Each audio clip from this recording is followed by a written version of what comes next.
गरीब किसान की कहानी। एक गांव में एक गरीब किसान रहता था। वहां पर 2-3 साल से बारिश नहीं हुई थी, जिस वजह से वहां की सारी जमीन सूख चुकी थी। किसान बहुत दुखी था क्योंकि वो अपने जमीन के ऊपर कोई फसल नहीं उगा पा रहा था। सर्दी का मौसम था। आज किसान पेड़ के नीचे आराम कर रहा था, तभी उसे वहां एक सांप नजर आया।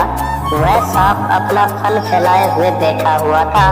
किसान के मन में एक बात आई, ये सांप काफी सालों से यहाँ रहता है, इसे भी इस अकाल के समय में मेरी तरह खाना ढूंढने में परेशानी होगी।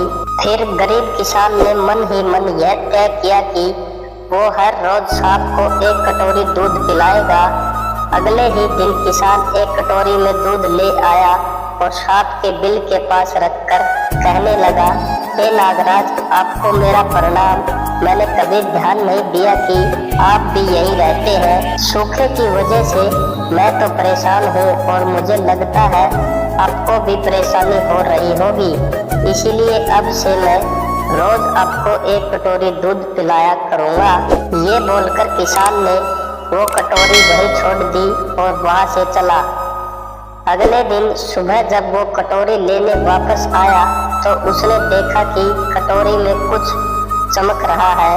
किसान ने कटोरी को उठाकर देखा तो उसके अंदर एक सोने का सिक्का था। फिर किसान हर रोज सांप को एक कटोरी दूध पिलाता और अगले दिन सुबह हर रोज उसे एक सोने का सिक्का मिलता। एक दिन किसान को किसी काम से शहर जाना था और उसने अपने बेटे को ये जिम्मेदारी सौंपी। उसने अपने बेटे को कहा, बेटा ध्यान से एक कटोरी दूध सांप के बिल के पास रख देना। किसान के बेटे ने अपने पिता के कहे अनुसार एक कटोरी दूध सांप के बिल के पास रख दी। अगली सुबह उसे भी सोने का सिक्का मिला। उसके बेटे ने सोचा कि यह सांप तो बड़ा कंजूस है, जरूर उसके पास बहुत सारे सोने के सिक्के होंगे, लेकिन यह तो हर रोज बस एक ही सिक्का देता है। अगर मैं इसे मार दूं तो मैं इसके सारे सोने के सिक्के ले सकता हूँ। अगली शाम जब लड़का दूध देने के लिए गया तो उसने सांप को देखते ही उस पर छड़ी से वार किया, मगर सांप भी सतर्क था। उसे छड़ी तो लगी पर उसने किसान के बेटे को भी डस लिया।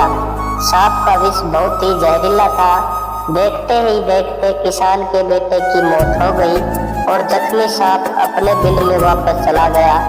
जब किसान वापस लौट कर आया तो उसे अपने बेटे की मृत्यु के बारे में पता चला। साथ ही वह बहुत दुखी और क्रोधित होकर सांप के बिल के पास उसे मारने पहुंचा। तभी उसने सांप को देखा कि सांप को भी काफी चोट आई है। उसे देखते ही वह समझ गया कि उसके बेटे ने सांप पर हमला किया होगा। वो समझ गया कि परिस्थिति ही कुछ ऐसी हो गई होगी कि सांप ने उसके बेटे को डसा होगा। उसने हाथ जोड़कर सांप से माफी मांगी और सांप से अपने बेटे को वापस लाने के लिए कहा। थोड़ी देर बाद सांप अपने बिल में जाकर बाहर आया और उसने किसान को एक जड़ी बूटी दी। गरीब किसान जड़ी बूटी लेकर अपने मरे हुए बेटे के पास गया। उसने उसके नाक के पास वो जड़ी बूटी रखी। थोड़ी देर बाद उसका बेटा खांसता हुआ उठ खड़ा हुआ।